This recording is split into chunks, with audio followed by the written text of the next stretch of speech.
Long ago, in the quiet waters of a mist-covered lake, there was said to be an island that few people ever saw, and fewer still could find.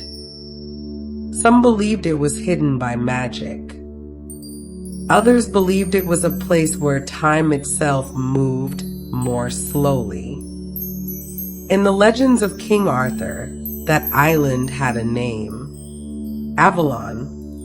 Tonight, we'll drift through the ancient stories of that mysterious land, the Lady of the Lake, the Sword of a King, and the island where wounded heroes were carried when the world grew quiet. So settle in, relax, and let the mist roll across the water. We will explore the legendary Isle of Avalon. This is the Sleepy Legends channel. Before we reach the kings and the swords and the battles that shake the earth, we begin somewhere quieter. We begin on the water. Close your eyes for a moment, or let them go soft, the way eyes do when you're not quite looking at anything in particular. And try to picture it. Not a grand sea, crashing and cold. Something stiller than that.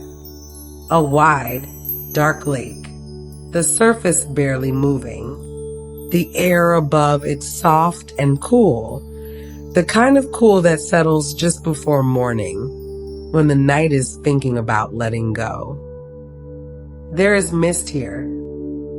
There is always mist in stories like this one. It sits on the water the way a held breath sits in a chest, patient, waiting, not going anywhere just yet. And somewhere out in that mist, beyond the point where your eyes stop being useful, there is an island.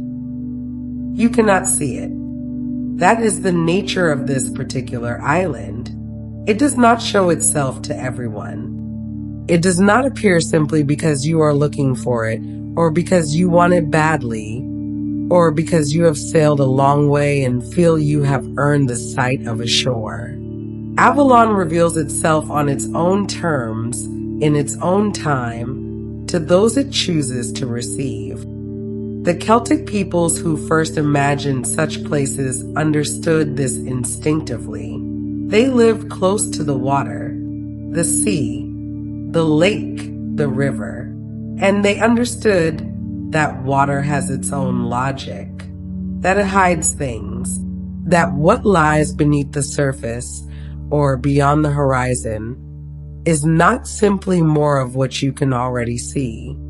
There were islands in the old stories that appeared only at certain times, at dawn, at midsummer, in years divisible by some number no one quite remembered. Sailors had seen them, brief glimpses through a parting of mist, a tree lean, the suggestion of hills. And then the mist had closed again and there was nothing, only open water, only the quiet, indifferent sea. These were not places you could reach by wanting to. They were places that reached out to you, or didn't, entirely on their own terms. And what waited on those islands in the stories was always worth the longing.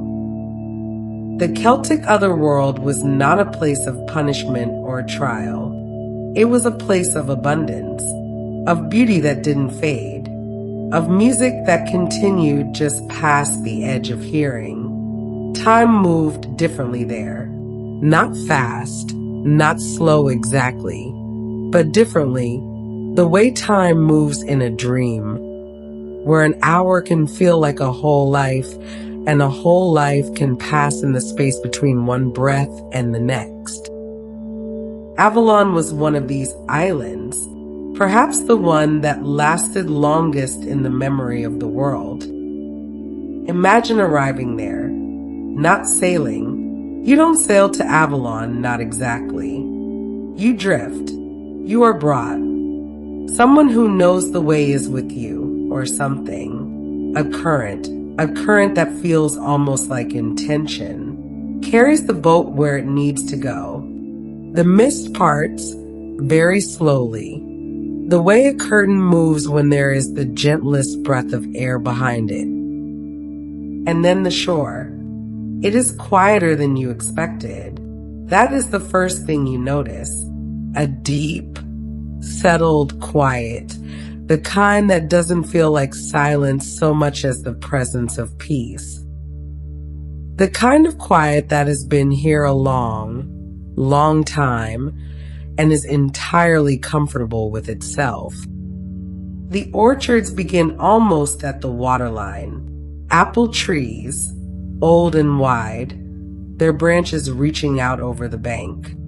The fruit hangs heavy, and this is the thing you notice next, the thing that takes a moment to make sense of. The fruit is always ripe, not overripe, not rotting, not just forming, ripe. As if the island exists in some permanent, golden middle point of the season, untouched by what comes before or after. Nothing here spoils. That is one of the things the old accounts agree on. Whatever grows here, whatever exists here remains.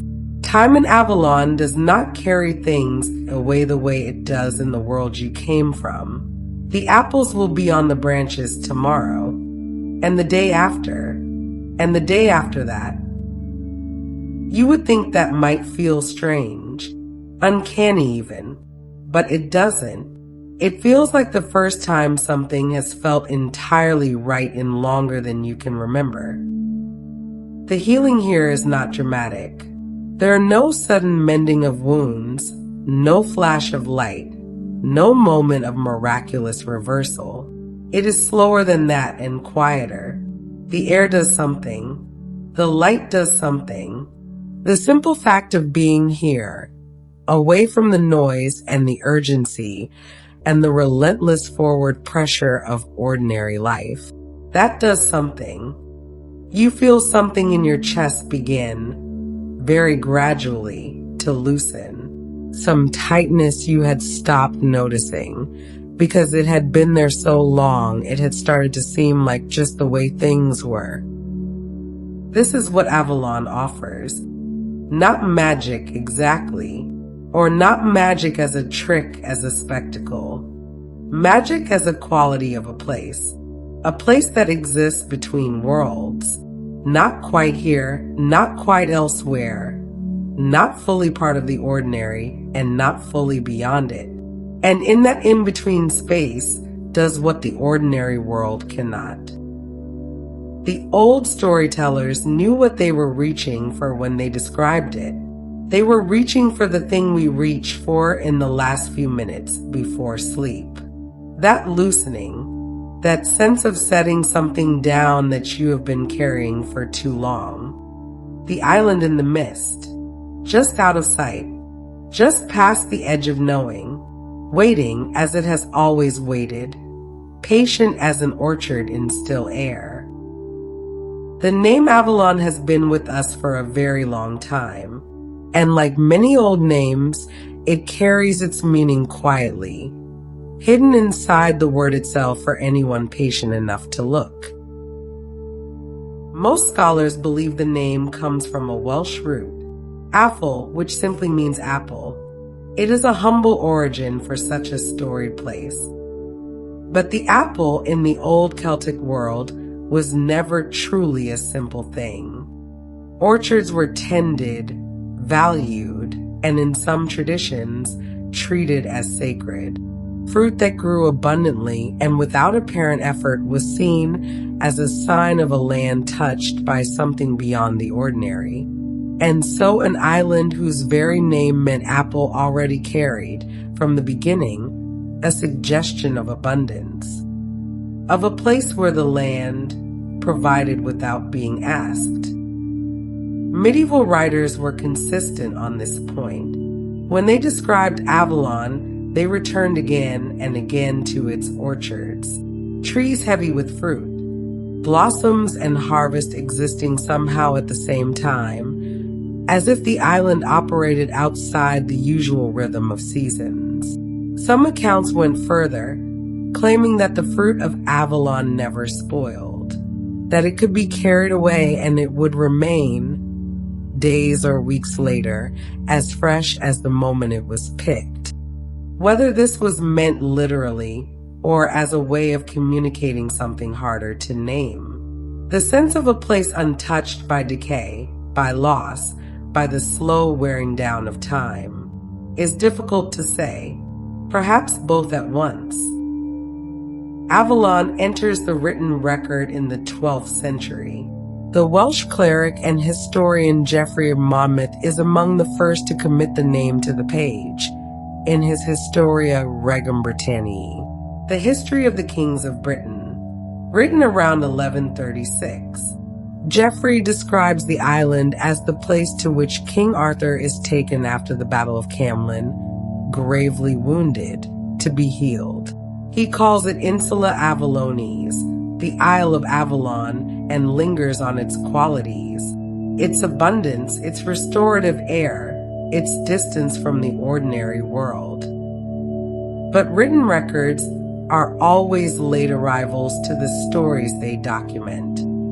By the time Geoffrey was writing, these ideas had almost certainly been circulating for generations in oral tradition, in the kind of storytelling that leaves no manuscript behind. The confidence with which he describes Avalon, the lack of any need to explain or justify the concept, suggests he was drawing on something his audience already understood, already half believed, perhaps. A place they had heard described before, in other words, in other forms, around other fires. What those earlier traditions emphasized was healing, renewal. Avalon was not simply a beautiful place. It was a place where broken things could be made whole, where a king who could not be saved by ordinary medicine might yet recover, where wounds that had no remedy in the waking world might find one. This was central to how the island was understood, not as a reward, not as a paradise in any simple sense, but as a kind of sanctuary, a place that existed, in part, to receive those who needed it most. The hiding of Avalon was also part of its character from early on. The island was not simply remote. It was concealed. Many accounts describe it as being hidden by mist, or by some quality of enchantment that made it invisible to those who were not meant to find it. A traveler might sail directly toward it and find only open water. The mist would close around it, or the currents would turn, or the island would simply not be there. It could not be found by effort or ambition alone. It revealed itself, or was revealed, only to those who were guided there by someone or something that knew the way. This idea of a hidden, conditional threshold connects Avalon to a much older and wider tradition. Celtic mythology is rich with islands of this kind. The otherworld, the realm beyond the ordinary world, known by many names in different traditions, Tir na Nog in Irish legend and in Welsh, was frequently imagined as existing on or beyond the water, islands that appeared only at certain times, lands glimpsed briefly through the mist by sailors who could never quite reach them, who found only open sea when they tried to approach. The otherworld was present and close in these traditions, but not accessible by ordinary means. It operated by different rules. Time moved differently there. A day spent in the otherworld might be a year in the ordinary world, or the reverse. Those who returned from it were changed, sometimes in ways they couldn't fully explain. Avalon inherits all of this. It sits within that older tradition and draws its logic from it. The mist, the water, the selective visibility, the healing, the different relationship to time. These are not decorations added to the story. They are the story's bones. They connect Avalon to something far older than the Arthurian legend, something that was already ancient when Geoffrey first wrote the island's name on a page. What Avalon represented, at its core, was a belief that the ordinary world was not the only world, that somewhere just beyond sight, just past the reach of normal navigation, there were places that operated by older and more patient rules. Places where what was lost could be recovered, where what was broken could heal, where the relentless forward movement of time might slow or pause or be undone. The island between worlds, close enough to be almost real, far enough away that no one could be entirely sure. Among all the figures who move through the Arthurian legends, few are as quietly powerful as the Lady of the Lake. She does not appear on battlefields. She does not rule a kingdom or command an army. And yet her influence runs through the entire legend like a current beneath still water, present, steady, and felt even when it cannot be seen. She is, in many ways, one of the oldest figures in the tradition. Older, some scholars argue, than the Arthurian legend itself in its familiar form. She belongs to a type of figure that appears across Celtic mythology, the woman of the waters, the keeper of something, the guardian who stands at the boundary between the ordinary world and whatever lies beyond it, and who decides, by rules that are never quite explained, what crosses and what does not. In the legends as they have come down to us, she is most commonly known as the Lady of the Lake, but she appears under several names, and this is worth pausing on, because the variation in names is not simply a matter of different writers making different choices. It suggests something older, a figure so deeply embedded in the tradition that she accumulated names across time and region, each name belonging to a slightly different telling, a slightly different understanding of who she was and what she represented. Nimue is perhaps the most frequently encountered of these names in the later English tradition. She appears in Malory's Le Morte d'Arthur, the 15th century compilation that did so much to shape how the Arthurian legend is remembered in the English-speaking world. And she is there a complex figure, powerful, knowing, and operating according to a logic that the other characters in the story do not always follow or fully understand.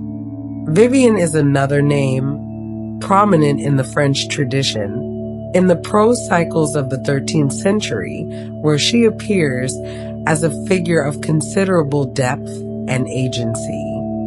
Nini Anne appears in some of the older French materials.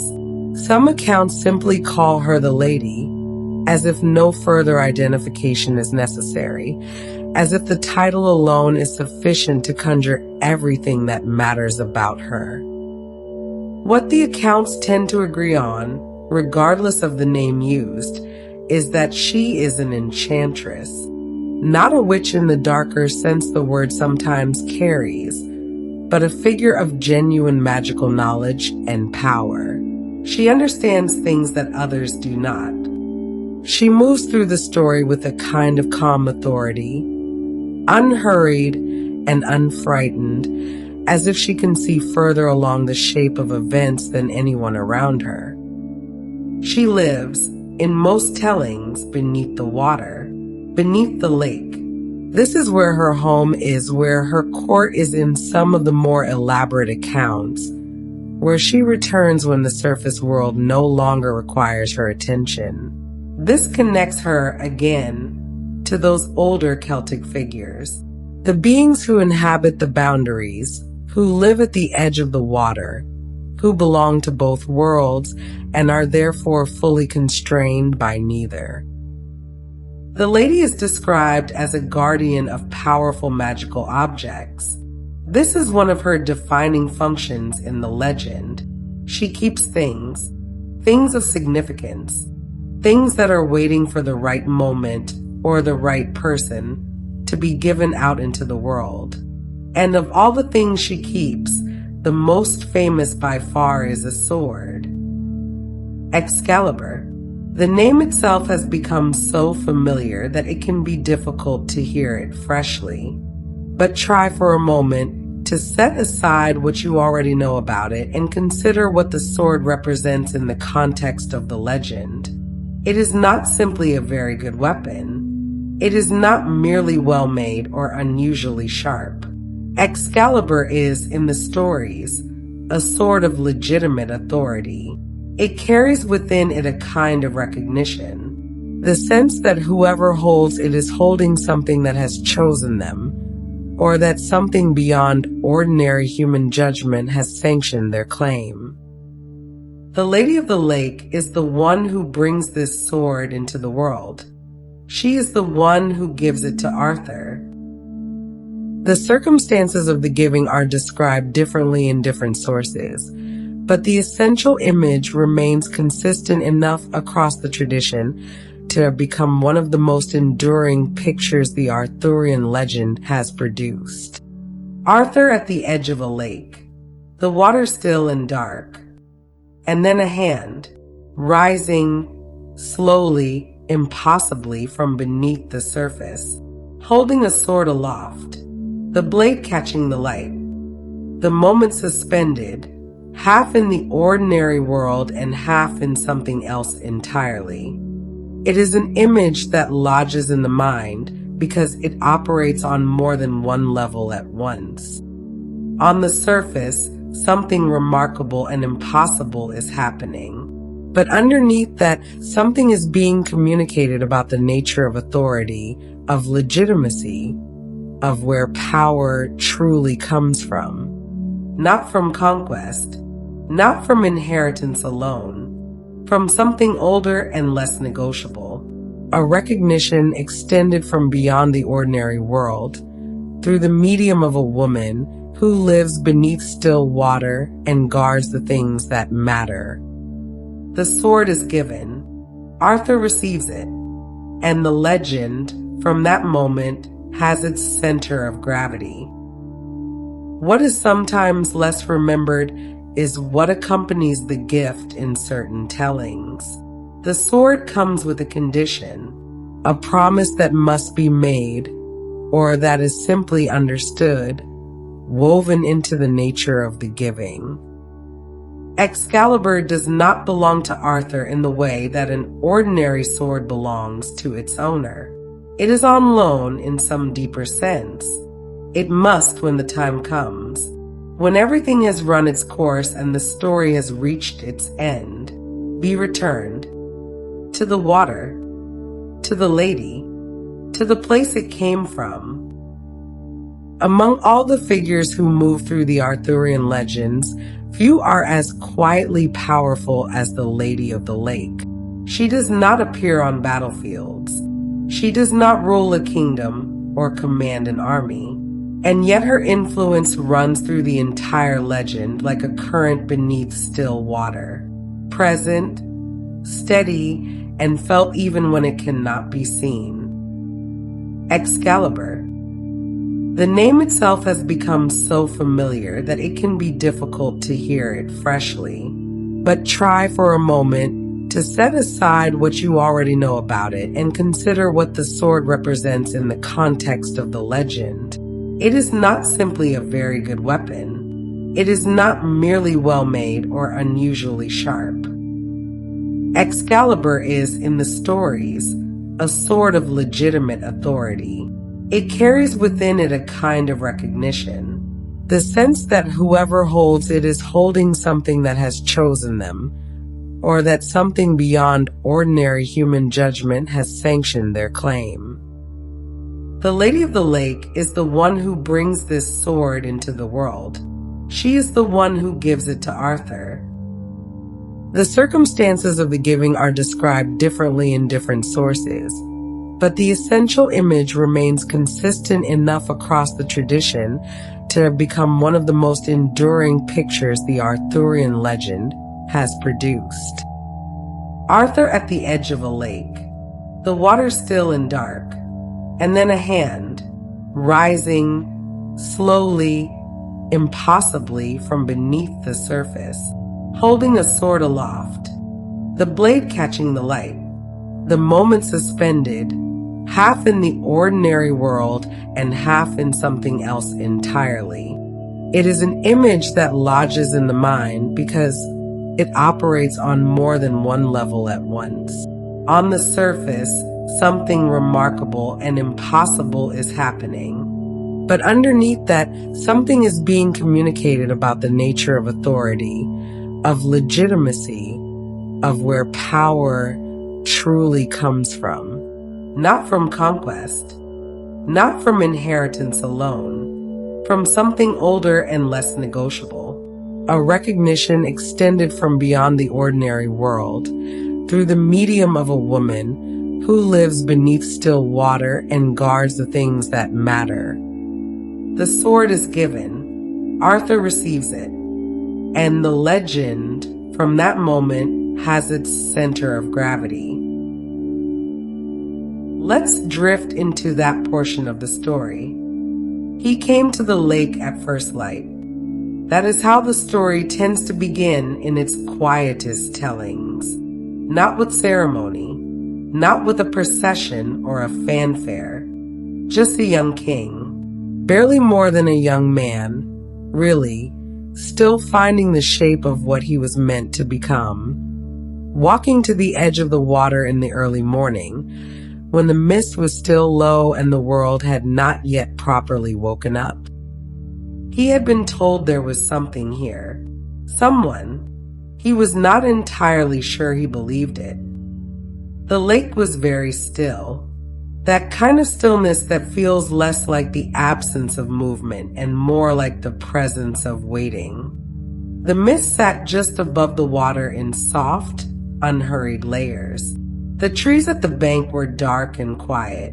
There was no sound, or almost none. Just the faintest lapping at the edge, the kind of sound water makes when it is breathing.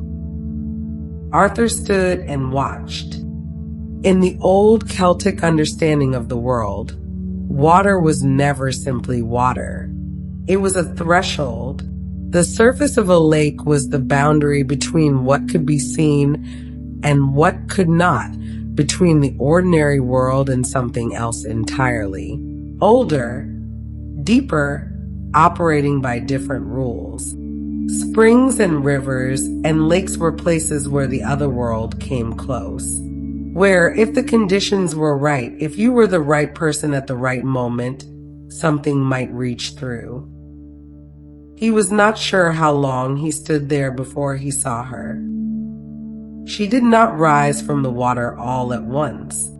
That is not how these things happen in the real shape of a story.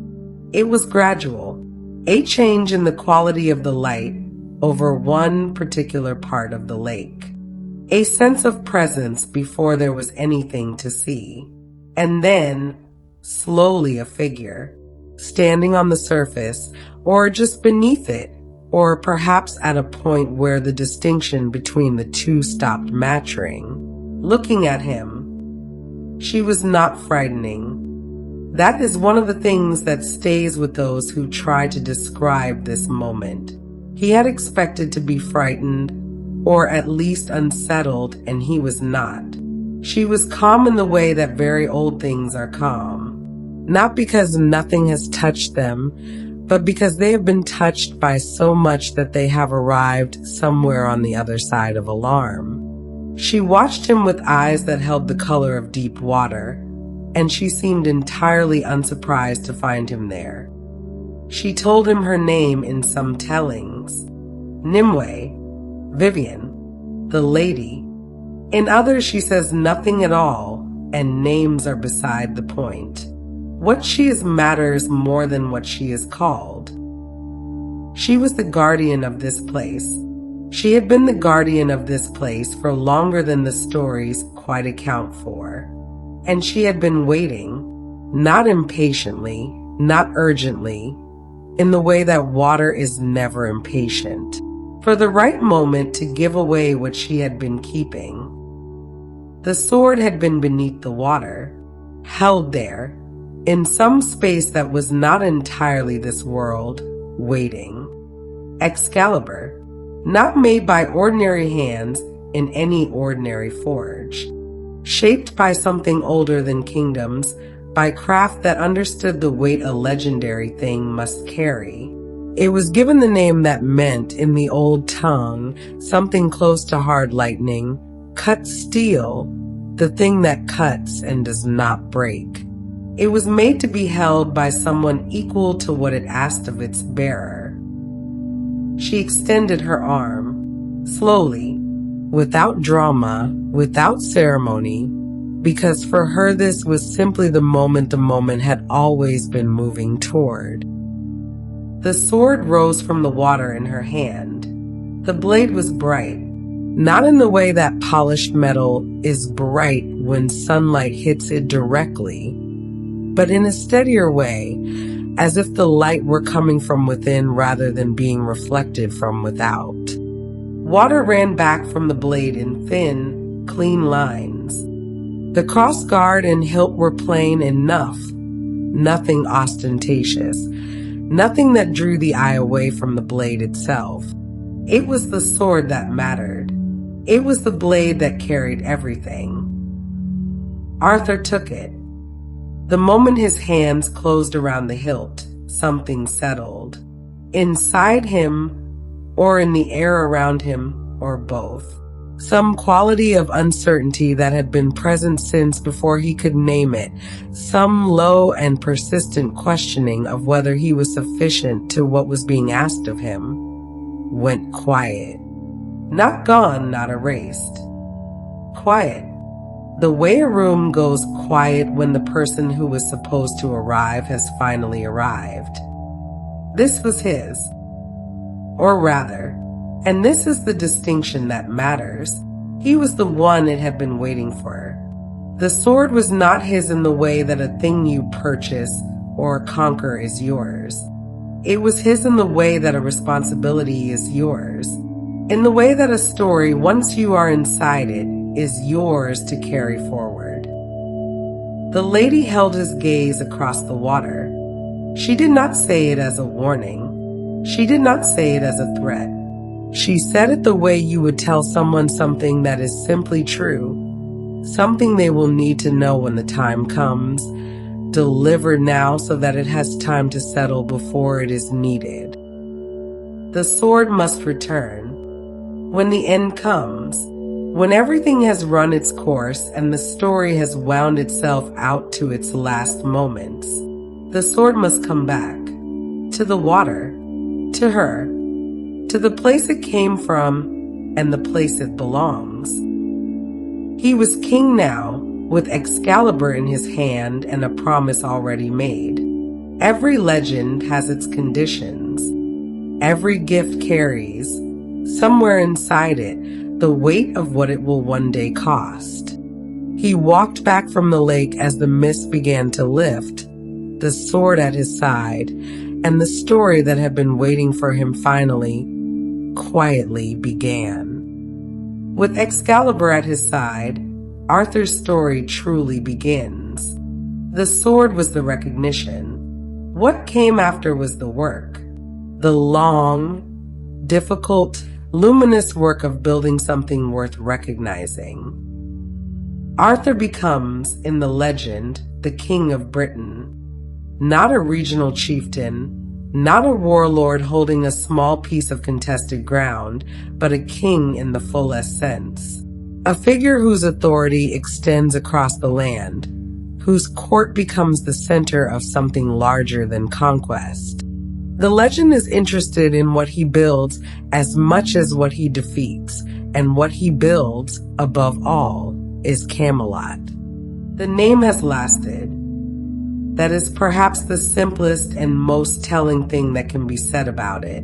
Centuries after the stories were first written down, the name Camelot still carries meaning. It still conjures something, an image, a feeling, a particular quality of aspiration. It has entered the language as a word for a kind of golden moment, a period of exceptional promise, an ideal that feels almost within reach. Politicians invoke it. Writers reach for it. It persists because it is pointing at something people continue to recognize and want, even when they can't quite name what that thing is. In the legends themselves, Camelot is described in different ways by different writers. Its location shifts. Its appearance varies. Some accounts place it in the west of Britain, some in the south. Some describe it in considerable architectural detail. Others leave it deliberately vague, more suggestion than specification, as if the precise geography matters less than the idea.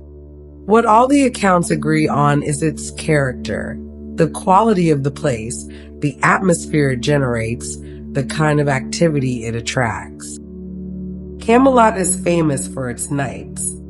This is central to everything. Arthur's court becomes, in the telling, the gathering place for the finest warriors and most honorable men in the kingdom.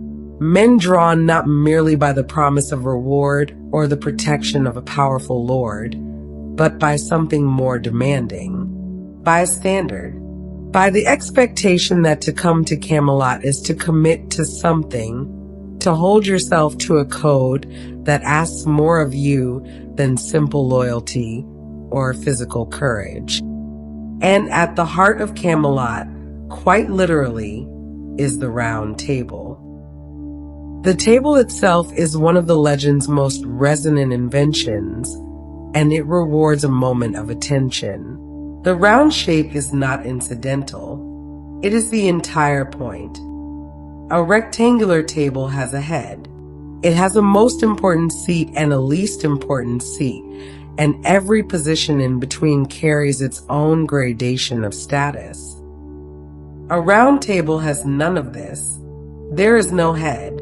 There is no hierarchy encoded in the furniture itself. Every seat at a round table is, geometrically, equal to every other seat. This was a radical idea in the context of medieval society, where rank was everything, where the precise ordering of precedence was a matter of deadly seriousness, where sitting in the wrong place at the wrong table could constitute an insult requiring satisfaction. To gather the greatest knights of the kingdom around a table that declared all of them equal, that placed Arthur himself among them rather than above them, symbolically speaking, was to make a statement about the kind of court this was and the kind of king he intended to be. The knights who gathered there are among the most famous figures in all of Western legend. Lancelot, who becomes Arthur's greatest champion and his closest friend, a warrior of almost impossible skill and a man perpetually in tension between his capabilities and his conscience. Gawain, Arthur's nephew, loyal and proud and complicated. Percival, the innocent who stumbles into the legend's deepest mysteries. Galahad, the pure, who in some accounts is the only knight capable of completing the quest that will come to define Camelot's later years. Tristan, Bedivere, Kay, Arthur's foster brother, who was there before any of the others.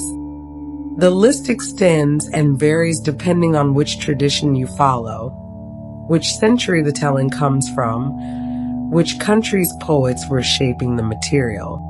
What they share is a commitment to something the legend calls chivalry.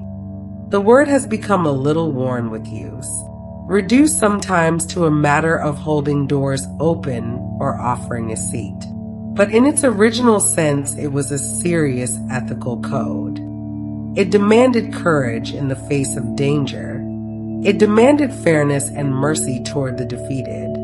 It demanded the protection of the weak and the defense of the vulnerable. It demanded honesty and loyalty and the willingness to place something larger than personal interest above personal interest. These were not easy things. They were not meant to be. The code was aspirational by design.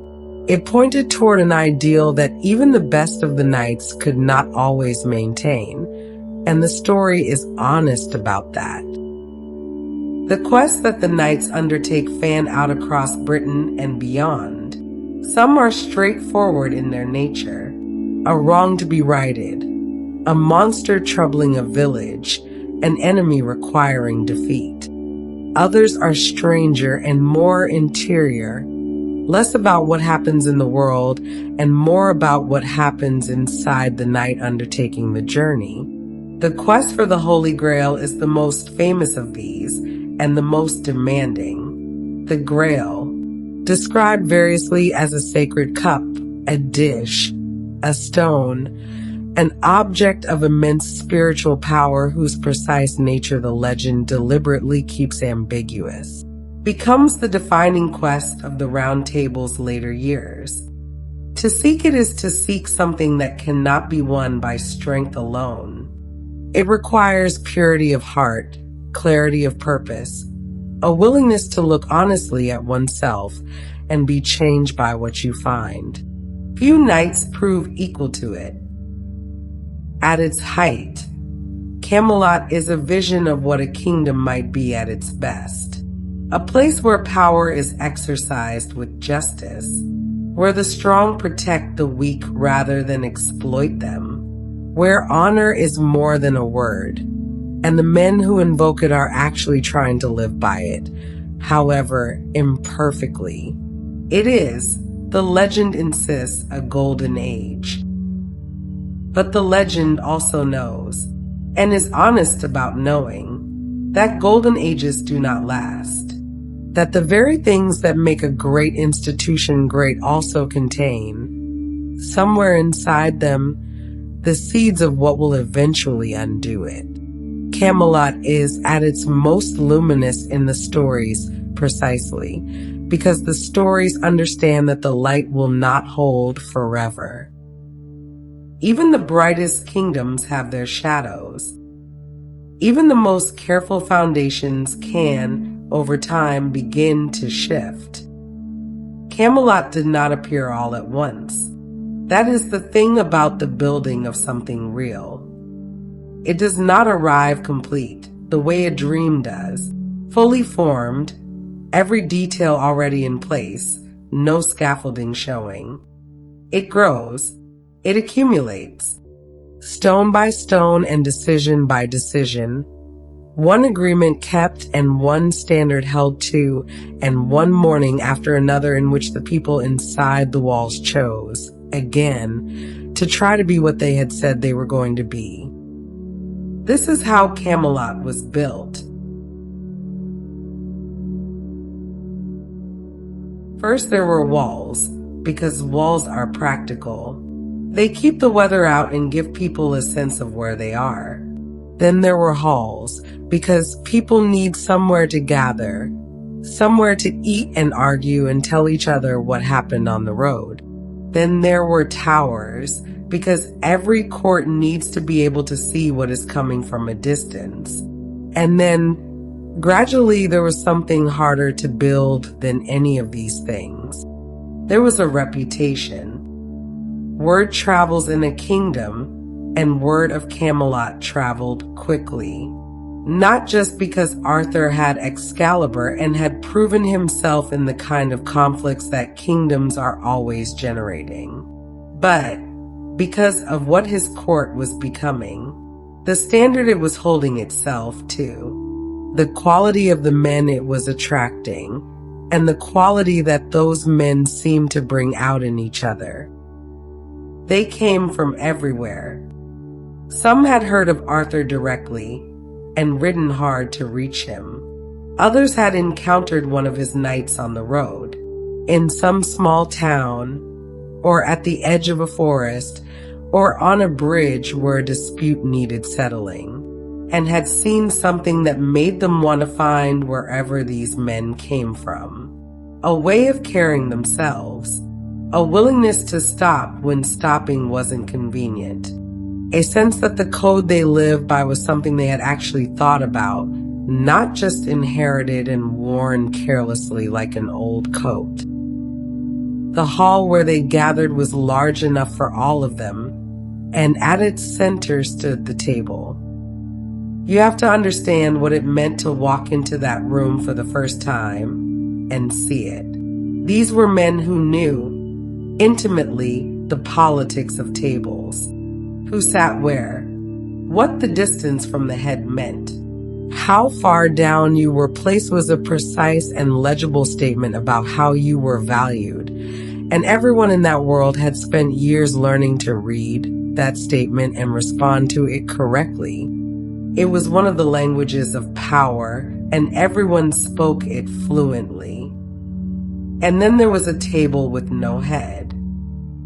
Some of them laughed the first time, a short, surprised sound, not mockery, but genuine startlement.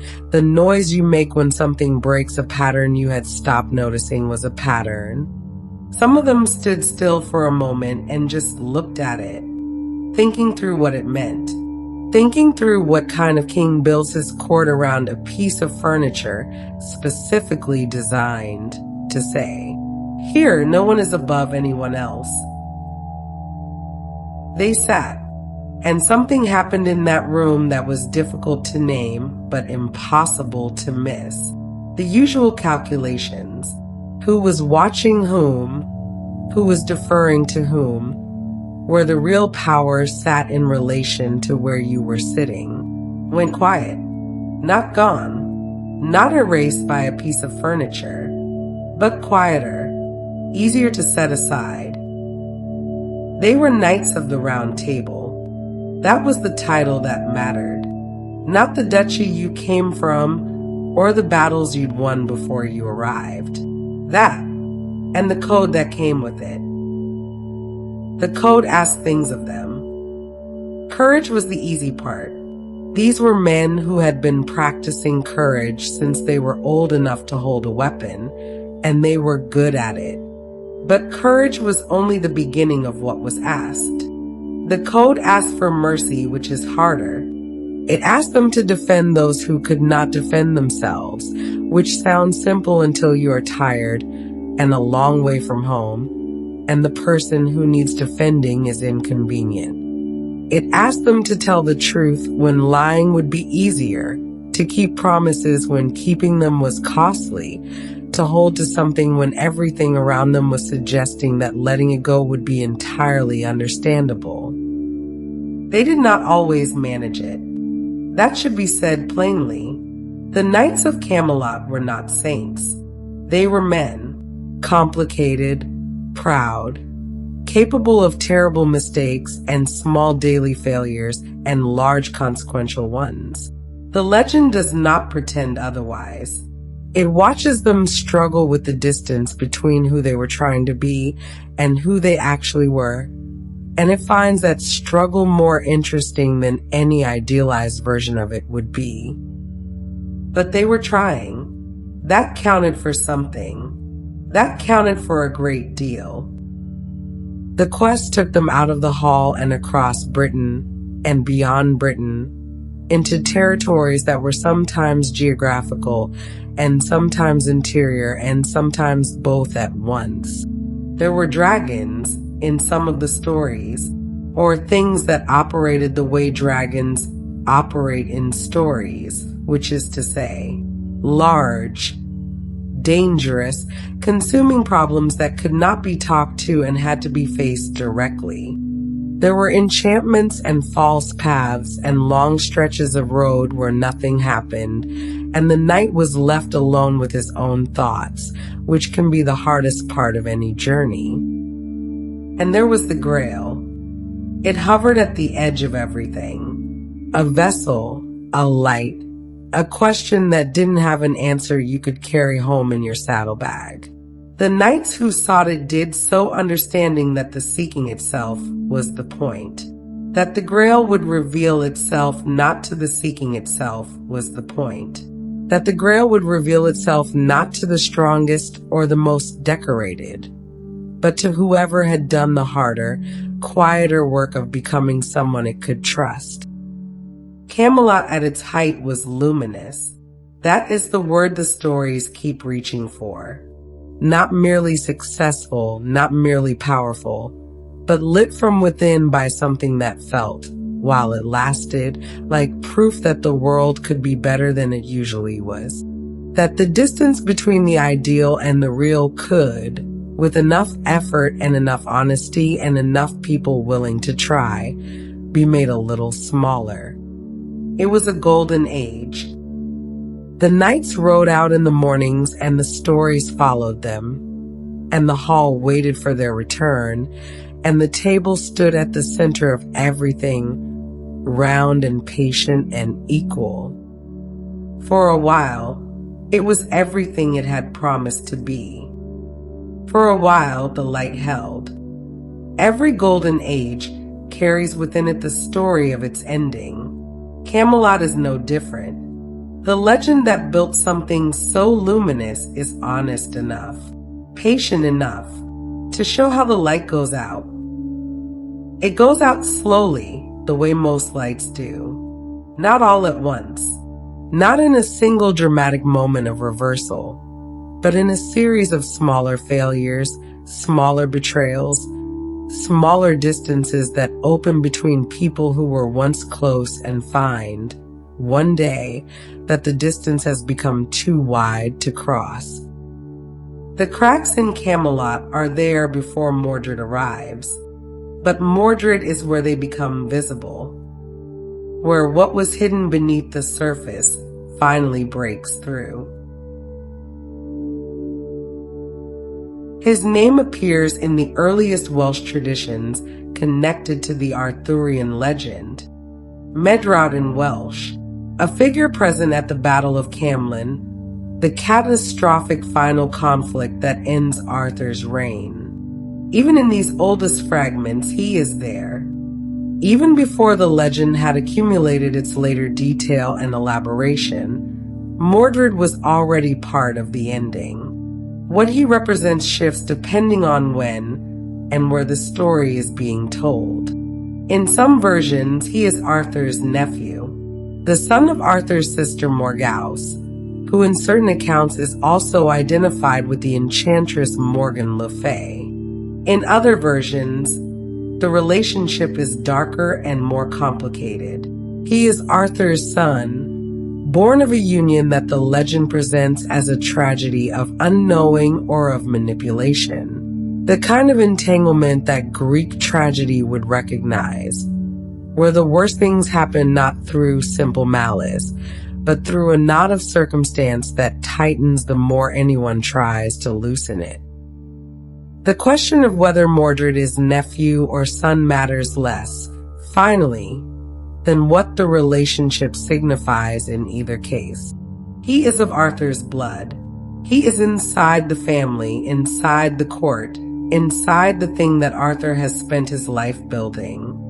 Whatever damage he does will come from within. This is the particular wound the legend is interested in. Not an enemy at the gate, not a foreign army that can be met on the field with clear conscience, but a fracture that runs through the foundation of Camelot itself.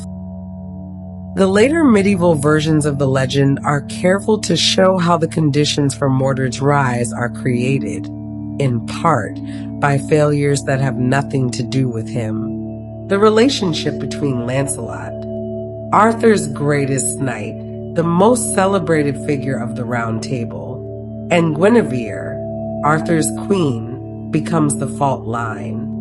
Their love, which different versions of the legend treat with different degrees of sympathy and condemnation, destabilizes the court in ways that cannot be contained. Loyalties fracture. The knights of the Round Table divide. Some stand with Lancelot. Some stand with Arthur.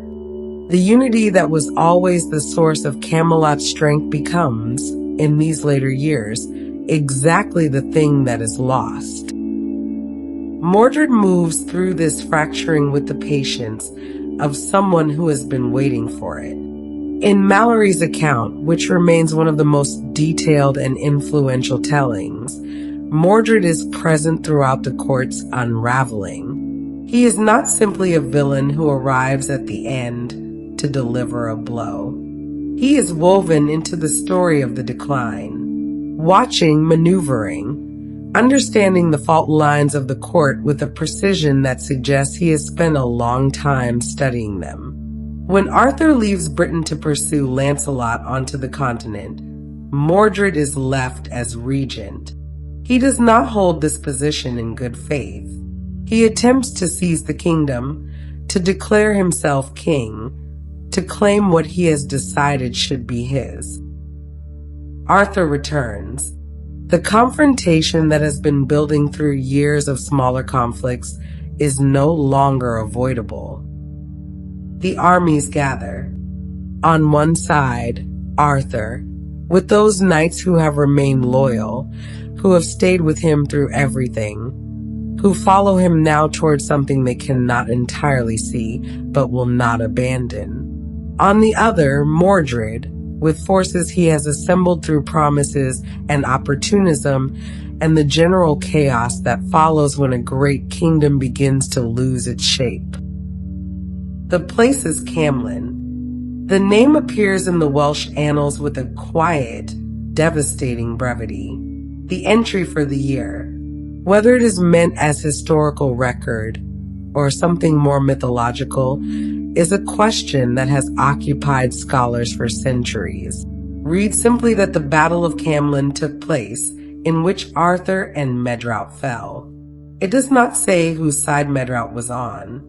It does not say who won. It only says they both fell. The later, more elaborate accounts fill in the shape of what happened. A battle of terrible ferocity. The armies fighting in conditions of fog, or grief, or both.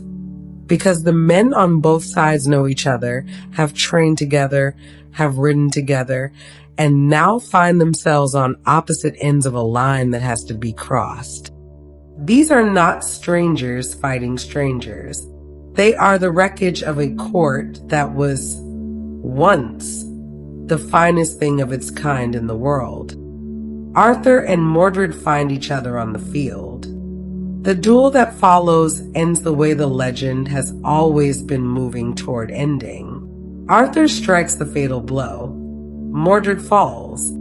And Arthur, in the moment of his victory, receives a wound. A lance, in most tellings, driven through in the last act of a fallen enemy, that no physician in the ordinary world can heal. He has won. He has also been undone. The king cannot stand. The king cannot ride. The king who built Camelot and carried Excalibur and sat at the center of a round table that once seemed to promise everything. That king must now be carried from the field by the few knights who remain, back toward something none of them can quite name yet. Toward the water. Toward what comes next. It had been coming for a long time. That is the hardest thing about the end of Camelot in the telling. It does not arrive as a surprise. It arrives as the thing that has been approaching for years through a series of smaller losses and smaller failures, each one opening a little more space for what eventually comes through. By the time the armies are standing across from each other on the field at Camlann, the men who have lived through the years leading to this moment are not shocked. They are exhausted. They are grieving something that has not quite finished dying yet. Mordred had been there through all of it, not always loudly. That was his particular quality. He moved through the court the way a crack moves through stone, quietly, invisibly, following the existing weaknesses rather than creating new ones, making use of what was already fragile rather than announcing himself. He watched the distance open between Arthur and Lancelot. He watched the fellowship of the Round Table strain and split. He watched the thing that had seemed unbreakable discover, year by year, that it was not. And he was patient. He was very, very patient. When the moment came, he was ready. Arthur had been gone, across the water, pursuing the fracture in his court to its source. And Mordred had held the kingdom in his absence and decided, in that holding, that he would not give it back. There is something almost comprehensible about this decision, if you look at it without flinching. He had watched greatness from the inside for years. He had seen how it was made, what it cost, what it required. And he had decided in some cold and careful part of himself that he was owed a portion of it. That the throne which had been built in part by his presence and his patience should now be his. Arthur returned. There were negotiations. There were meetings at the edge of armies, with banners flying in the gray morning air, where men tried to find some arrangement that would not require everything that everyone knew was coming. In Mallory's telling, there is almost a peace, almost an agreement that pulls both sides back from the edge. And then something goes wrong. A sword is drawn, for reasons that are never entirely clear.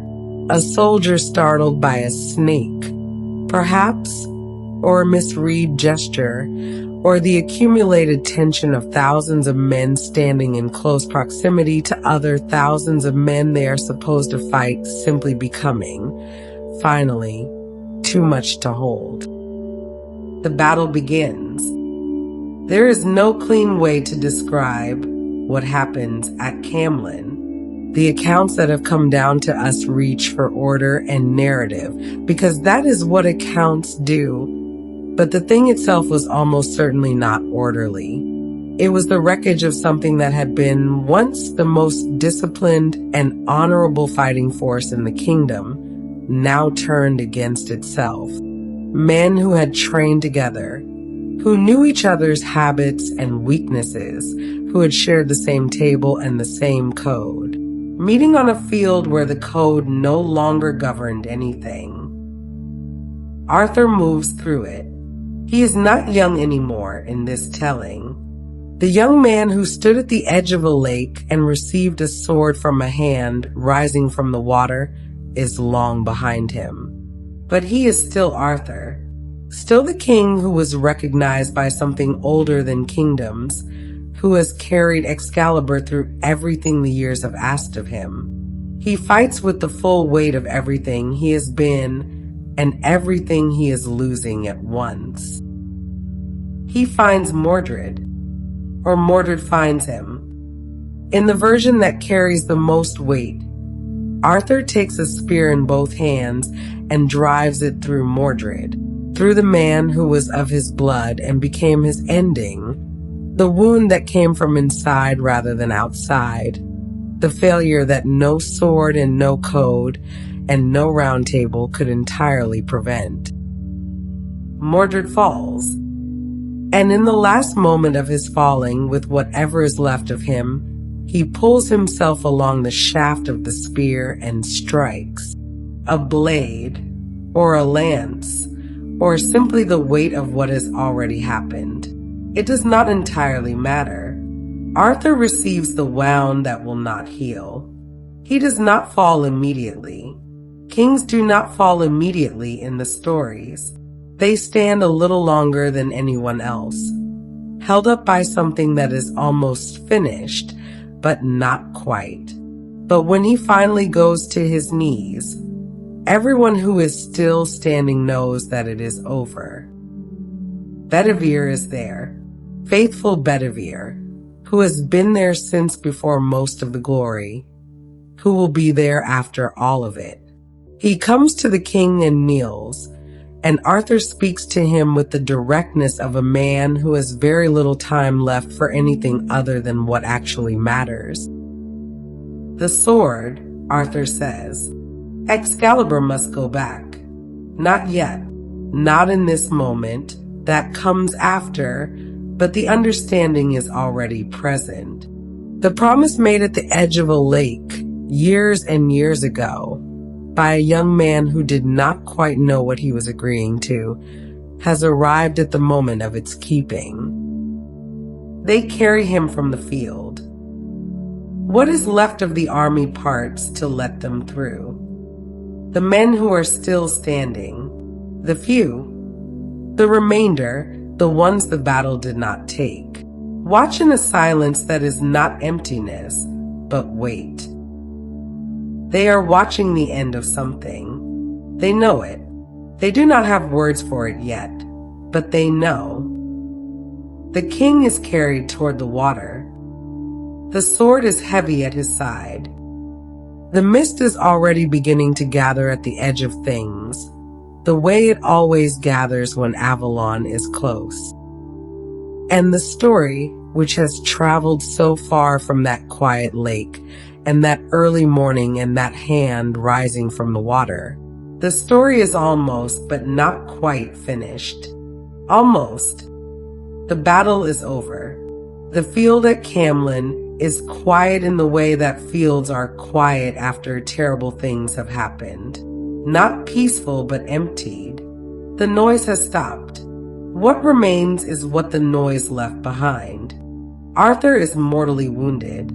The blow he received in the final moments of his duel with Mordred has done what no physician in the ordinary world can undo. He knows this. There is, in the legend, no confusion about what the wound means. No false hope. No frantic search for a remedy that might yet work. The king understands his situation with the clarity that sometimes comes at the very end of things, when everything unnecessary falls away and only what truly matters remains visible. And what matters in this moment is the sword. Excalibur was given to Arthur at the edge of a lake by a hand rising from the water in a transaction that carried within it, from the very beginning, the understanding that it was not permanent. The sword was not a gift in the ordinary sense. It was a loan, a trust, something extended to Arthur for the duration of what he was meant to do with it, with the explicit or implicit understanding that when that duration ended, it would need to go back. The promise was made when Arthur was young and the weight of it was abstract. Now the promise is here, present and immediate, and it must be kept. Arthur gives the command to return Excalibur to the lake. The knight charged with this task is named differently depending on which version of the legend is being followed. In the tradition that flows through Malory's Le Morte d'Arthur, the 15th century account that has shaped the legend more than almost any other single source, the knight is Bedivere. Sir Bedivere, one of the oldest figures in the Arthurian tradition, present in the Welsh materials long before the legend took its familiar medieval shape. He is one of the few survivors of Camlann. He is there at the end because he has been there through almost everything, and the story gives him this final task because he has earned, through long loyalty, the weight of being the one who carries it out.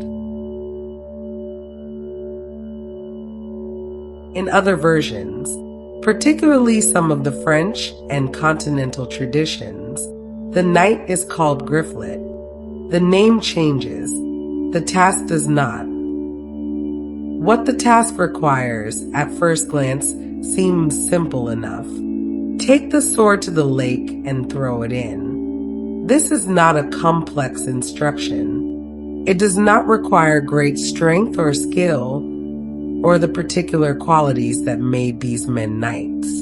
It requires only the willingness to do it. And that is precisely where it becomes difficult. Bedivere takes the sword and walks toward the water. He gets close enough to throw it, and then he stops. The accounts describe his hesitation with a psychological precision that feels entirely true. He looks at the sword. He sees it, perhaps for the first time, or perhaps with a clarity the urgency of battle never allowed, as the thing it actually is.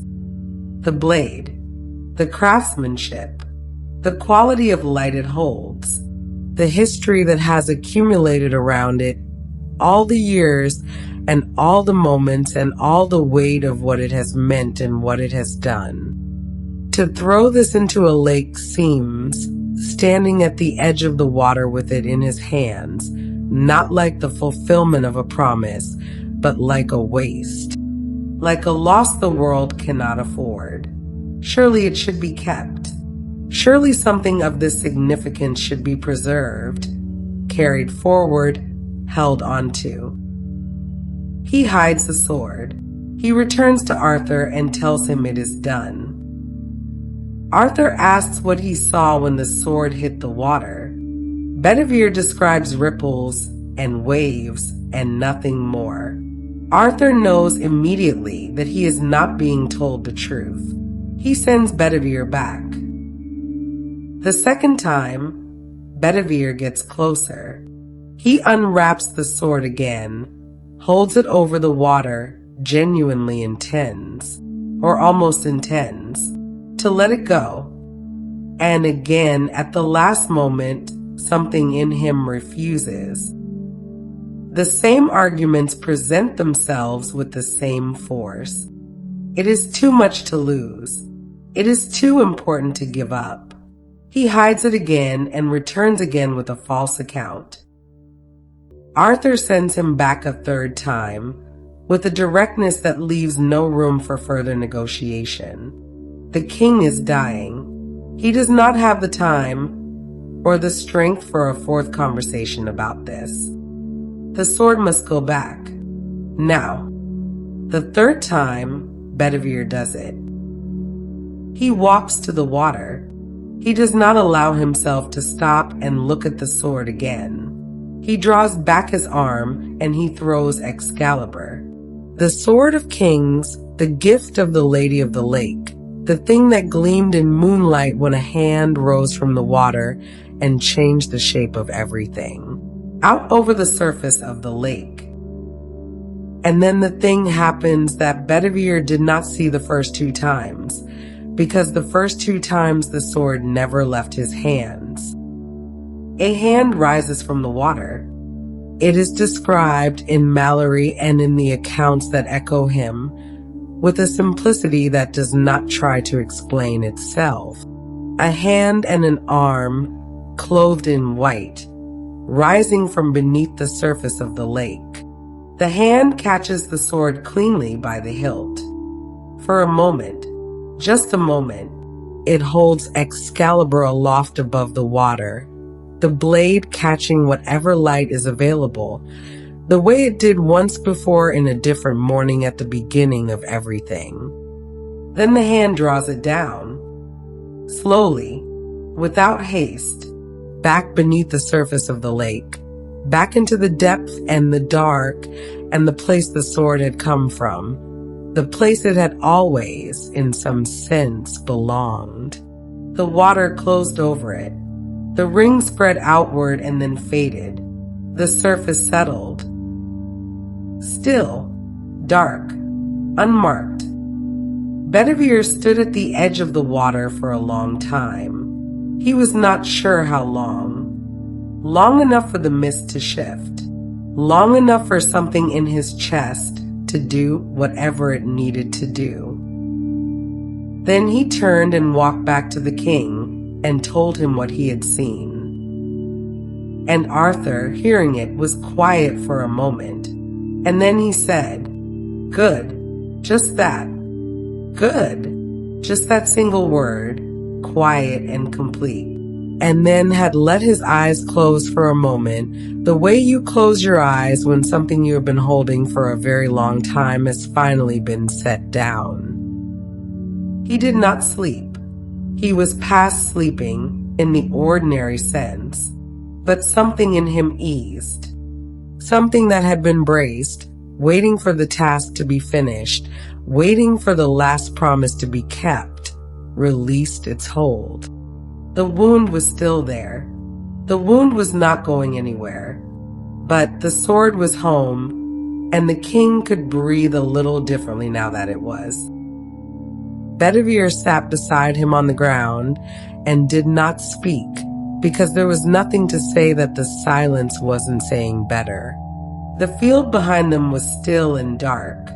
The lake in front of them was still and dark.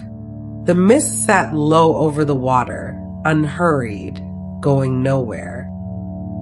Then Bedivere saw the boat.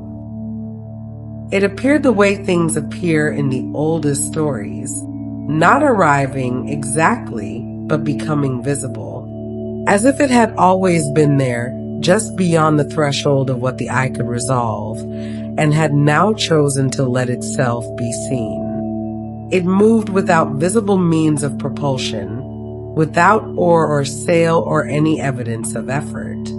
It simply came, crossing the dark water toward the shore with the slow, certain progress of something that knows exactly where it is going and has never been in any doubt about it. It was dark, the boat itself and what it carried, not black in any harsh or threatening sense, but the deep, absorbed darkness of a winter sky just before snow, or the water of a very deep lake. A darkness that had weight and texture to it.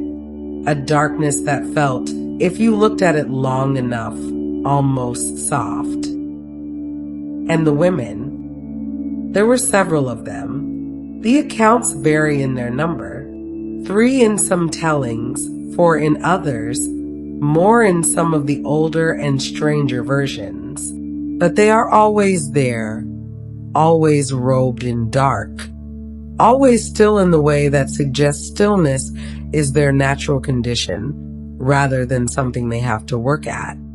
They stand in the boat without holding on to anything, balanced on the moving water with the ease of people for whom the water is not an alien element, but a familiar one. Their faces, in the telling, are not described in detail. What is described is their quality, their bearing, the sense they project of knowing something, knowing many things, that the ordinary world has long since forgotten. Some accounts call them sorceresses, some call them queens, some simply call them the women of Avalon, as if that title contains everything that needs to be said about them, as if the island itself is the explanation and the credential. They are not frightening, even robed in dark, even arriving in the dead of what remains of the night. They are, if anything, gentle. They carry themselves with a particular gentleness of those who have received broken things before and know how to handle them. Bedivere stood as the boat touched the shore. He looked at Arthur and then back at the boat, and something in him understood.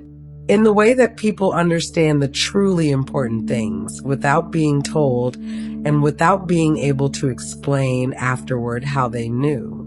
That this was what came next. That this was what the sword's return had made possible. The debt cleared. The promise kept. And now the thing the promise had been pointing toward, the thing that had been waiting beyond it, could finally arrive. He lifted the king. Arthur was not a small man, and he had never been easy to move, even in health. But Bedivere had carried him before, in different circumstances, off other fields, through other difficulties, and he knew how to do it. He gathered him carefully, with the attention of someone handling something that matters more than almost anything else in the world, and he carried him to the water's edge. The women were waiting. One of them stepped forward, or perhaps they all moved at once in some coordinated, wordless way. The accounts are not entirely consistent on this point, and the inconsistency feels right, feels true, to what it must have been like to witness. They received the king from Bedivere's arms with hands that were gentle and certain and entirely without hesitation, as if they had done this before, had received broken kings, had taken the wounded from the edge of battlefields and carried them towards something the battlefield could not offer. Arthur made a sound as they settled him in the boat. Not pain exactly, or not only pain, something more complicated. The sound of a man who has been fighting for a very long time finally, for the first time in longer than he can remember, being allowed to stop. Bedivere stood at the waterline and watched. The boat did not leave immediately.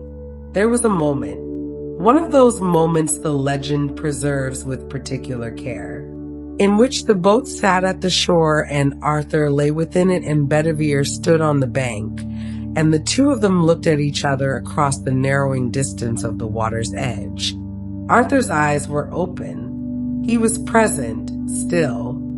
Diminished, yes. Wounded past any remedy the world he was leaving could provide, but present. Aware. Still, in some essential way, himself. He did not say farewell. The accounts, in their best versions, do not give him a farewell speech. What they give him instead is something quieter and more truthful. A look, a moment of recognition between two men who have been through a great deal together and know that words, at this point, are not quite the right instrument. What needs to be said has been said, or it hasn't. And in either case, this is not the moment for it. The boat began to move, slowly at first, then with that same unhurried certainty with which it had arrived. The certainty of something that knows its direction and does not need to rush toward it. It turned on the dark water with a grace that suggested the water itself was cooperating, was guiding rather than resisting, was part of the same intention that had brought the boat to the shore and was now carrying it back toward wherever it had come from. Bedivere took a step into the water, involuntarily, just one step, and then he stopped himself because there was nothing to be done, and some part of him knew that. But the instinct was there, the pull toward the boat, toward the king, toward the figure lying in the dark among the dark-robed women who were taking him somewhere Bedivere could not follow. He stood in the shallows and watched. The mist came as the boat moved, or perhaps the boat moved into the mist that had always been there, waiting at the center of the lake for this moment. It accumulated around the boat gradually, first at the waterline, rising in soft, slow layers, the way mist rises when the air is ready for it, then thicker, then surrounding. The boat became a shape within the white, and then a suggestion of a shape, and then nothing visible at all. But Bedivere could still hear it, or thought he could, the faint sound of water against a hull moving away. The sound getting quieter and quieter, absorbed into the mist and the dark, until there was a moment when he was no longer certain whether he was actually hearing it or only remembering the sound of it. Until there was silence. He stood in the water for a long time, out on the lake, somewhere beyond the mist, at a distance that was both geographical and something else entirely. The boat continued. The women of Avalon stood in their places, and the dark water moved beneath the hull, and the mist opened ahead of them and closed behind them. Arthur lay in the boat and felt the movement and felt the cool air and felt, gradually, something beginning to change. It is difficult to describe what the approach to Avalon feels like in the accounts that attempt it. The language keeps reaching for things that ordinary language is not quite designed to hold. A warmth that is not temperature. A quality of the air that is not quite scent, but is experienced the way a scent is experienced, immediately, recognizably, carrying with it an association that cannot be fully articulated. Something in the chest, something loosening.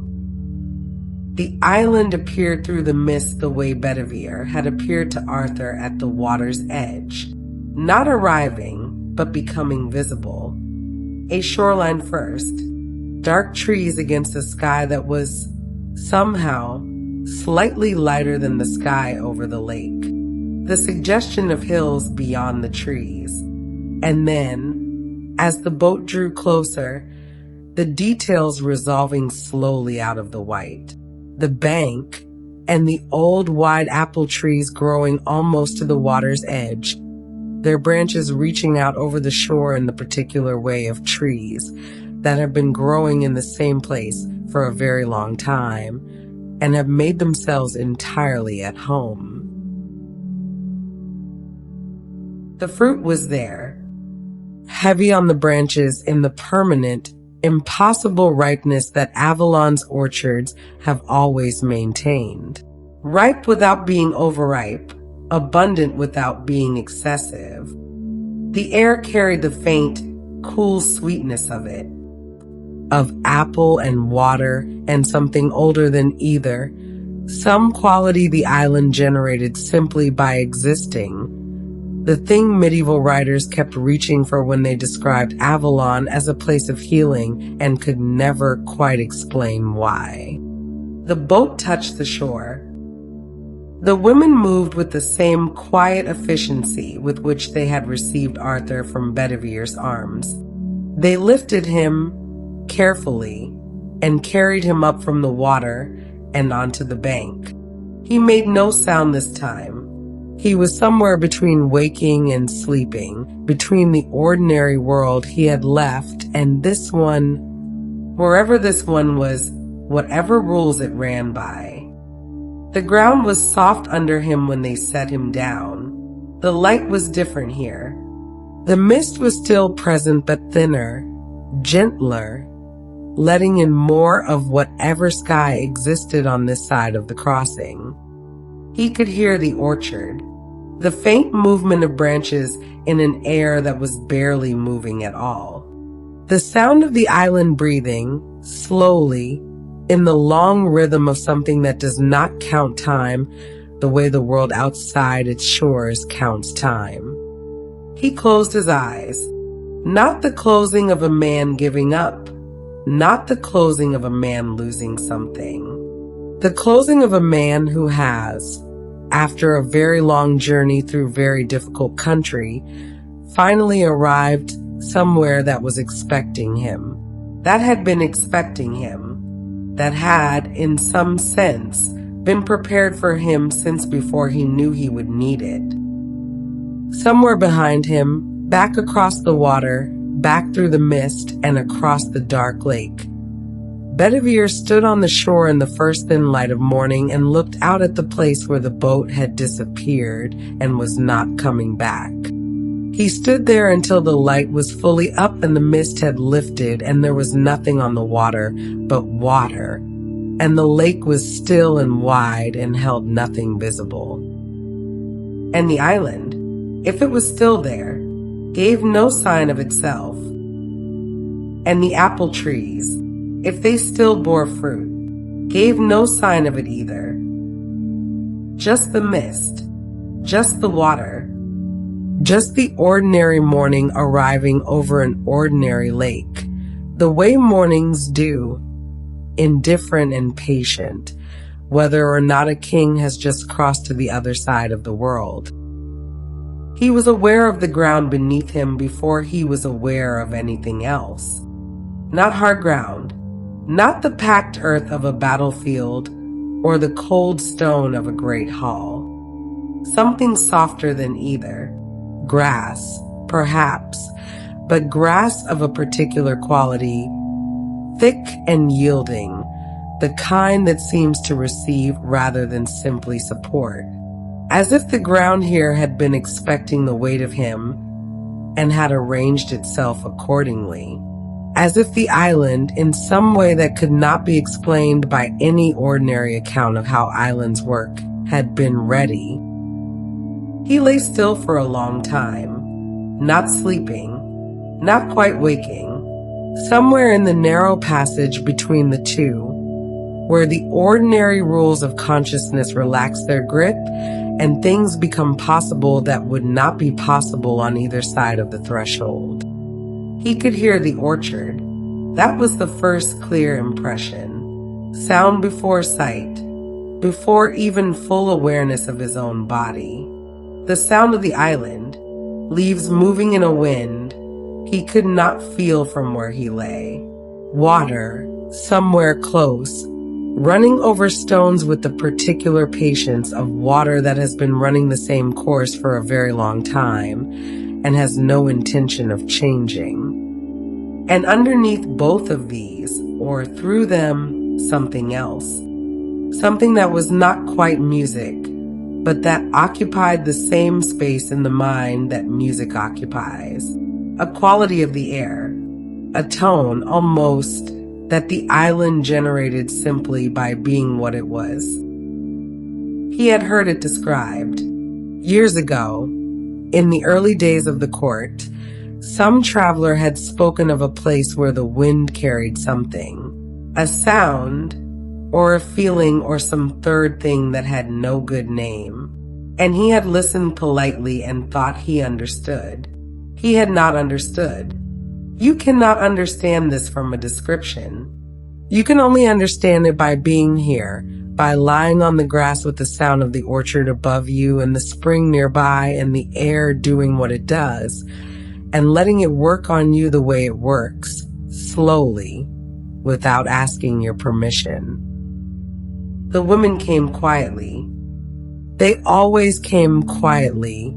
In the accounts of those who tried to describe what Avalon was like in the days of Arthur's recovery, as if loudness was simply not a register the island used, as if everything here operated in the lower, calmer frequencies that the ordinary world reserved only for its best and rarest moments.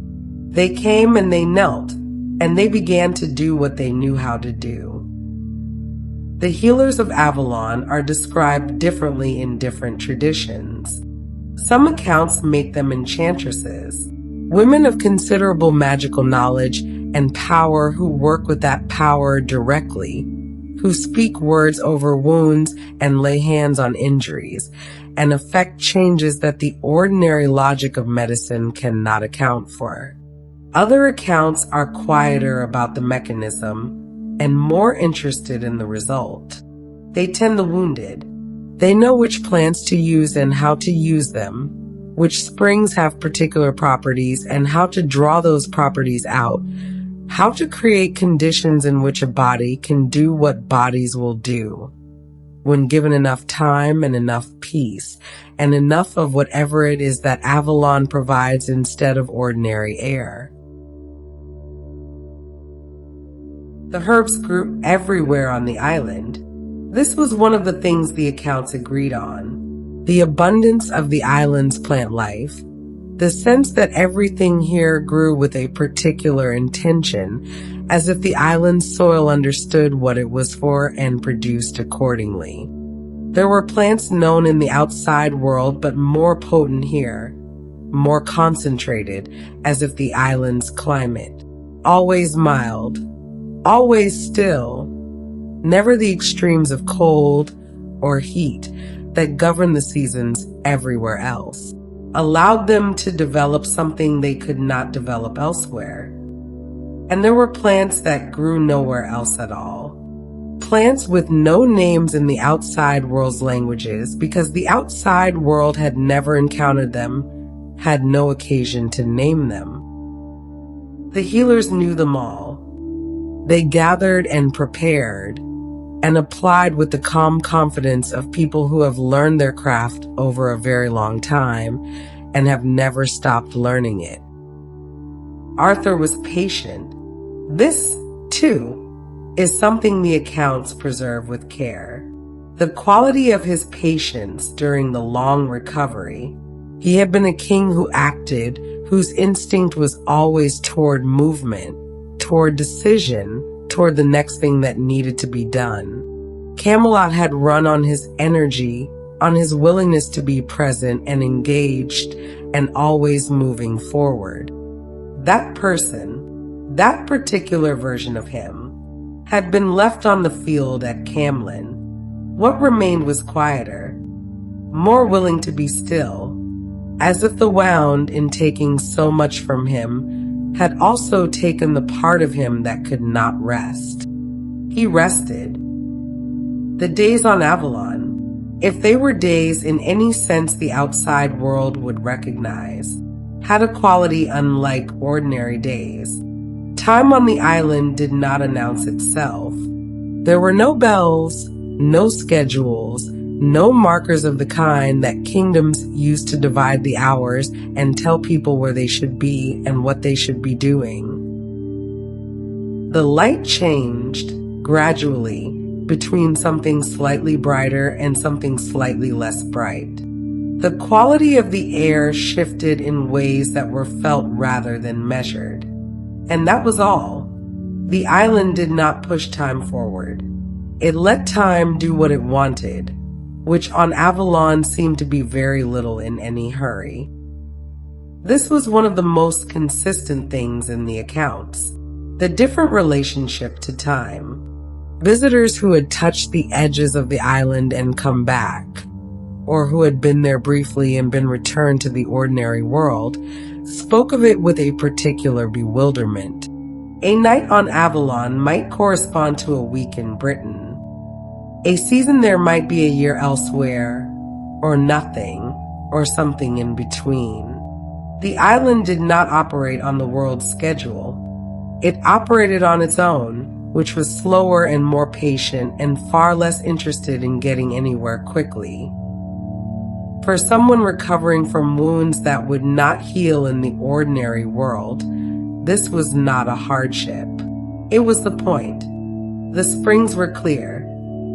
That is the word the accounts use most often. Clear, in a way that carried more meaning than just the absence of cloudiness. Clear in the way that a thing is clear when it is exactly and only what it is, with nothing extraneous in it. The water ran cold from the hillsides, through channels it had made itself over centuries, into small pools that the healers drew from for their work. To drink from them was described as an experience distinct from ordinary drinking, not because the taste was unusual, but because of what happened after. A settling, a quality of steadiness arriving in the body from the inside, the way warmth arrives when you come in from cold, spreading slowly outward from the center. Arthur drank. He slept in the deep, unhurried way that the island's air seemed to encourage.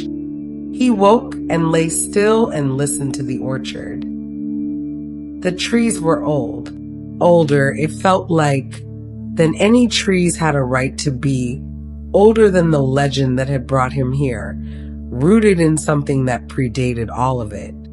Their branches were wide, and their bark was dark with age, and the fruit hung heavy among the leaves with that same impossible abundance. Ripe and full, always, without the arc of ripening and decay that governed every orchard in the ordinary world.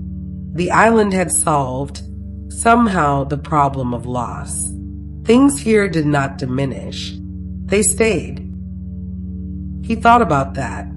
In the long quiet hours of his recovery, in the time between sleeping and waking and sleeping again, he turned it over slowly, the way you turn over something you have found and are not sure yet what to make of. In the world he had come from, everything diminished. That was the rule, the iron, unarguable rule that governed everything without exception. Knights grew old or were killed. Courts decayed, kingdoms fragmented. The things that were built with the most care and the best intentions were still subject to the same erosion that took everything else, given enough time. Camelot had not been immune. Nothing was immune. Here, the apples did not fall. He was not sure what to do with this, whether it was a comfort or a strangeness or both at once. Whether a place where nothing diminished was a place where he could ever feel entirely at home, given that diminishing was so much of what he had always been made of. He had been, in the end, a mortal king, a man who carried a legendary sword and sat at a legendary table and led a legendary court, but who was still, underneath all of that, subject to the same rules as everyone else. Wounds, age, the people he loved making choices he couldn't control, the things he built coming undone despite his best efforts to hold them together. Perhaps that was why Avalon needed to be what it was, not because permanence was better than change, but because the people who came here, the people who were brought here, who were carried across the dark water by the women who knew the way, had already been so thoroughly subject to change, had already lost so much to it, needed somewhere that was not asking anything more of them for a while, somewhere that would simply hold them, for however long holding was what they needed. The music came in the evenings, or what passed for evenings on the island, that shift in the light, the slight deepening of the air, the orchard going quieter. It was not music anyone played, in the sense of someone sitting with an instrument and producing it deliberately. It was the island's music. The sound of the wind through specific branches, through specific valleys, over specific stones in specific streams. All of it combining into something that the mind organized involuntarily into melody. Not always the same melody, different each time, or almost the same and slightly different. The way the light was slightly different from one soft evening to the next. Arthur listened to it.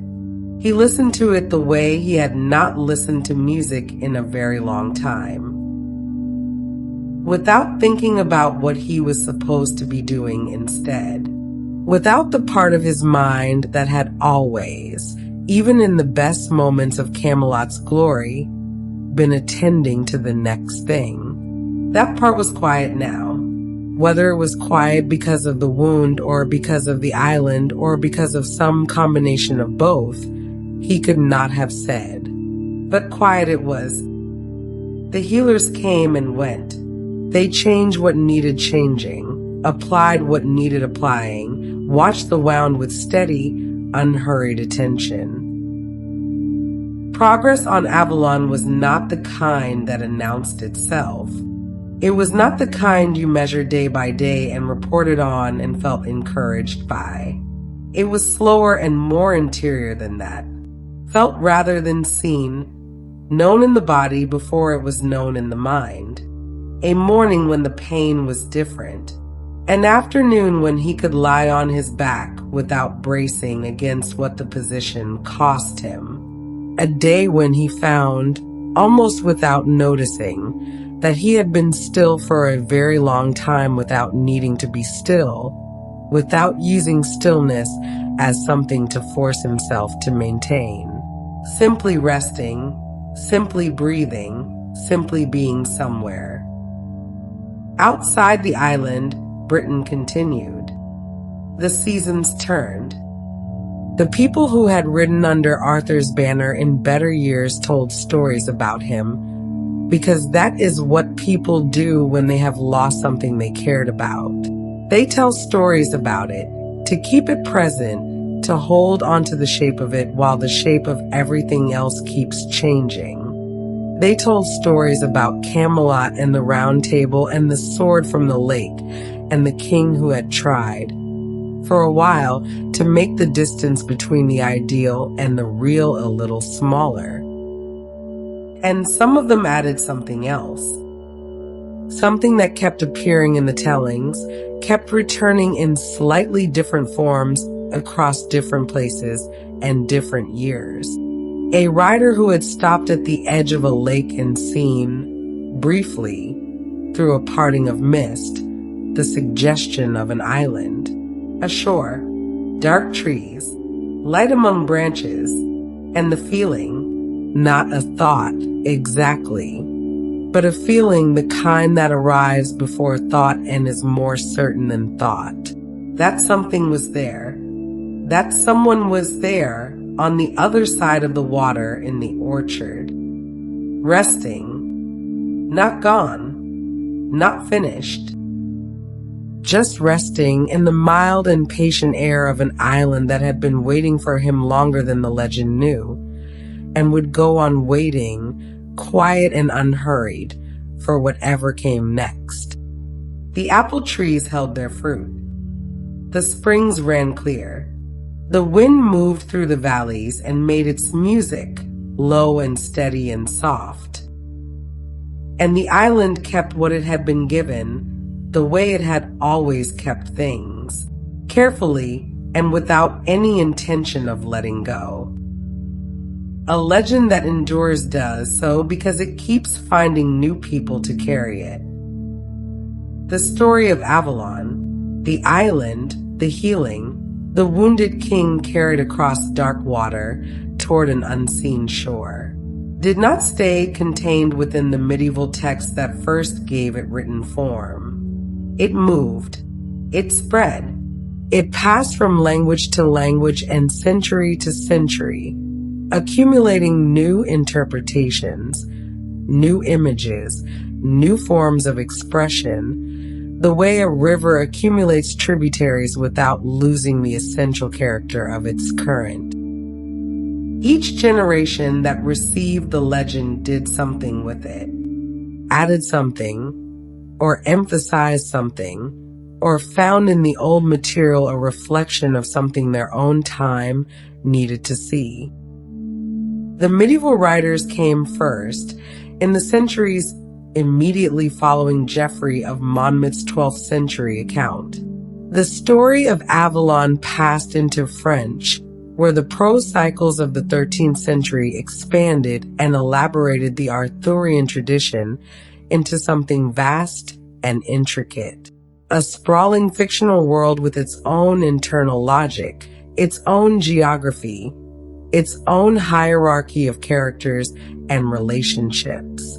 The Lady of the Lake became, in these French traditions, one of the most fully developed figures in the entire legend. No longer simply a hand rising from water, no longer merely the giver of a sword, she acquired depth and history and motivation. She was given names and a court beneath the lake, and a role in the education of Lancelot himself. The greatest of the Round Table knights raised in her underwater kingdom, trained and shaped by her before being sent out into the world of men. She became central, not peripheral, a figure whose presence threaded through the entire legend, rather than appearing only at its most spectacular moments. In England, the tradition gathered itself into what became its most influential single expression when Thomas Malory completed Le Morte d'Arthur in the 15th century. Malory drew on French and English sources, on earlier Welsh materials, on the accumulated weight of 300 years of Arthurian storytelling, and shaped it into a single, coherent, if vast, narrative that followed Arthur from his mysterious birth to his final departure across the water. Avalon is where the story ends in Malory. The barge, the women, the mist. The sword returned to the lake. The king carried away toward healing. It is the note on which everything concludes, and Malory holds it with the delicacy it deserves, neither confirming Arthur's death nor denying it, leaving the ending open in the way that the best endings of the oldest stories are always left open. The legend passed through the centuries and arrived, transformed, into the Victorian era, and there it found a particularly fertile reception. The 19th century had a complex and passionate relationship with the medieval past. Industrialization was remaking the world at a speed that felt, to many, genuinely disorienting. The old landscapes, the old rhythms, the old certainties were changing faster than people knew how to absorb. And into this moment of rapid change, the Arthurian legend arrived like something retrieved from deep water. Ancient, beautiful, pointing toward values and images that felt more permanent than the present. Victorian artists painted Avalon repeatedly. The Pre-Raphaelite Brotherhood, with their commitment to rich color and medieval subject matter and images that held the eye through sheer density of detail, found in the Arthurian stories exactly the material they were looking for. Edward Burne-Jones painted Arthur's final voyage. The dark barge, the mourning queens, the wounded king, with a gravity and tenderness that made the image famous. John William Waterhouse gave the Lady of the Lake a presence and luminosity that has shaped how she is pictured ever since. These were not merely illustrations of an old story. They were interpretations, arguments made in paint and color about what the legend meant and why it still mattered. The poets came alongside the painters. Alfred Lord Tennyson, who became the Victorian era's most celebrated poet and eventually its poet laureate, spent decades working with Arthurian material, publishing the first of his Idylls of the King poems in 1842 and continuing to add to the sequence for the rest of his working life. His Avalon, his Lady of the Lake, his Arthur, these versions became, for many Victorian readers, simply the versions. The ones that felt most true, most fully realized, most equal to the weight of what the legend was carrying. His closing lines for Arthur's departure, in which the king is carried away into the unknown and the question of his return is left unanswered, have the quality of the best mythological endings, conclusive and inconclusive at once, complete and deliberately open. The question of Avalon's location generated its own long tradition of speculation and argument. Glastonbury, in Somerset in the west of England, became the most persistent candidate. The connection had ancient roots. Glastonbury was an important center of early Christian monasticism, and its abbey claimed, in the 12th century, to have discovered the tomb of Arthur and Guinevere on its grounds.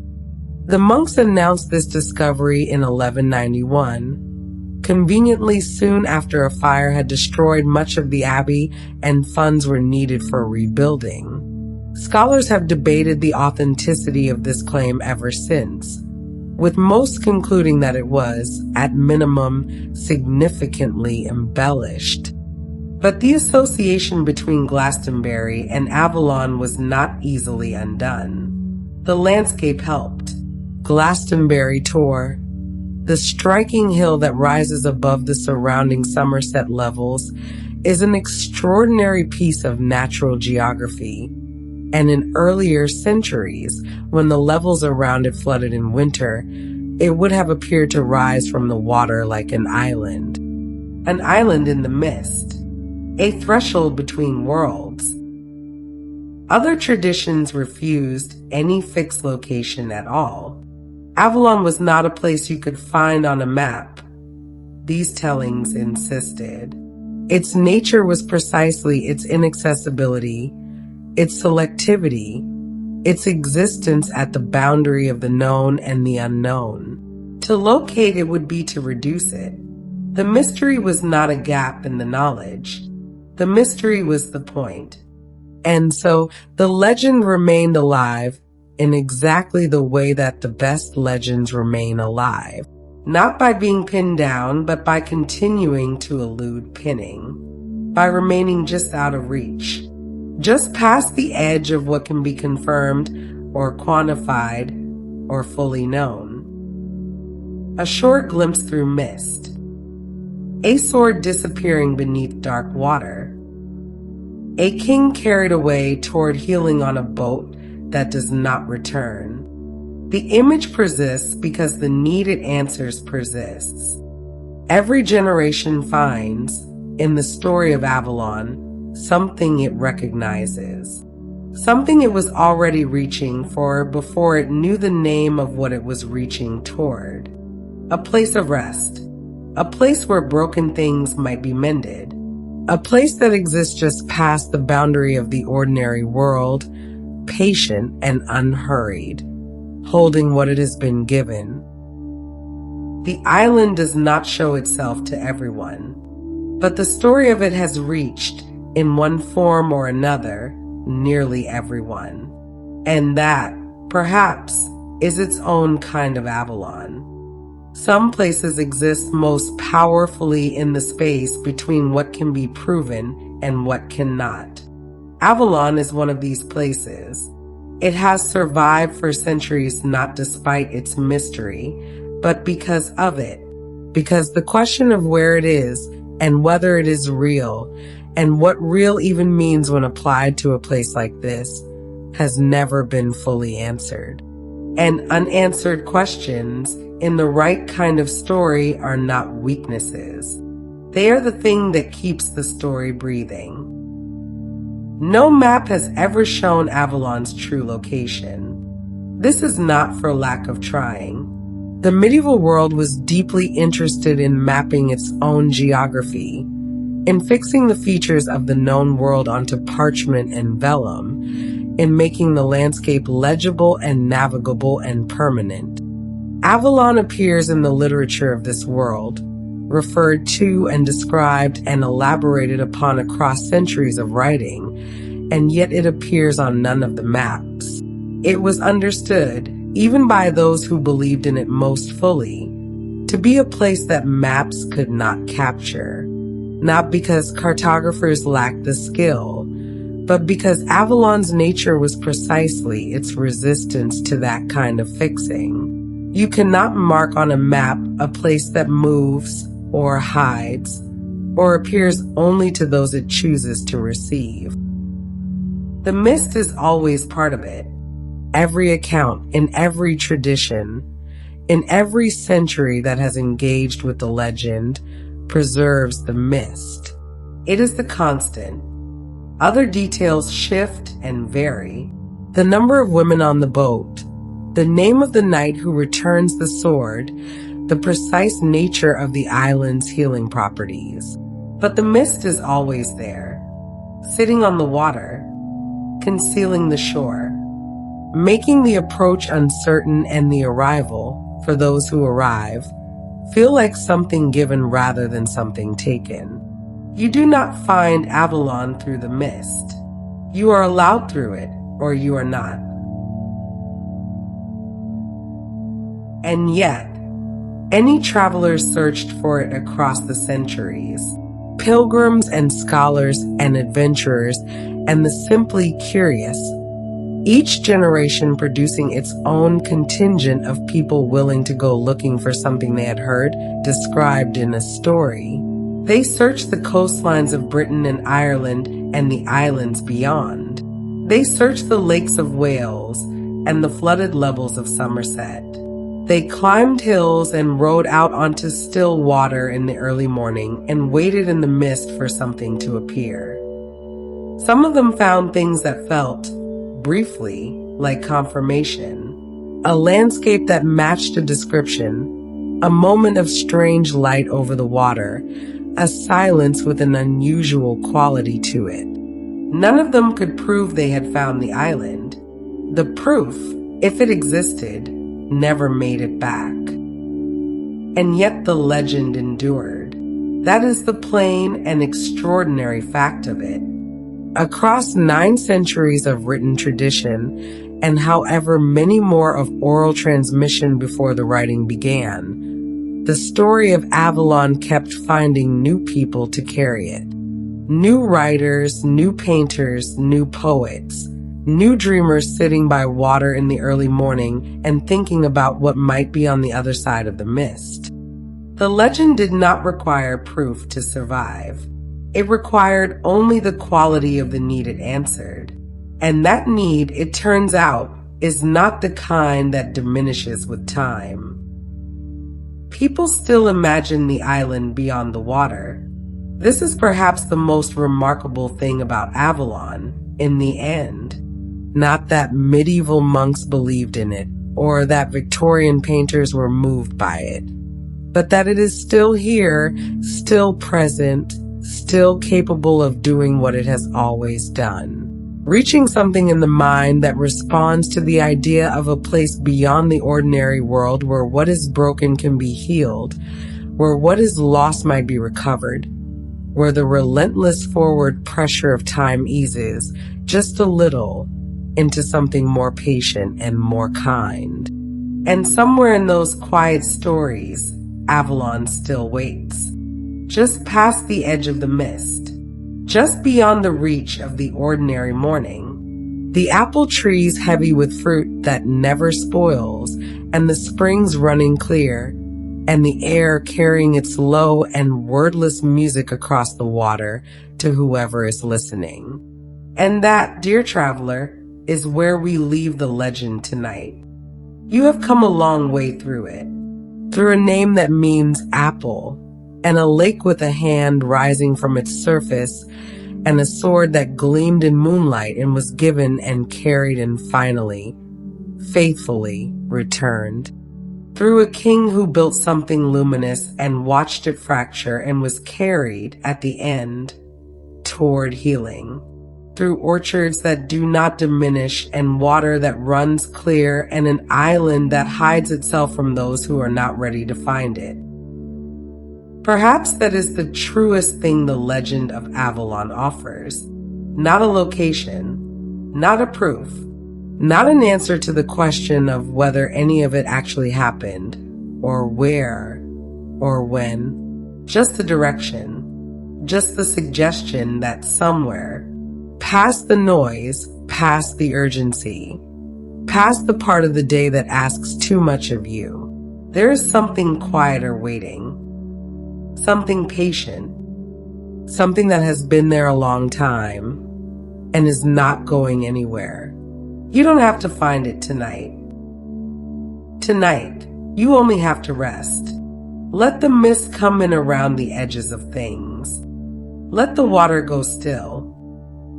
The island will be there in the morning. It always is. Sleep well.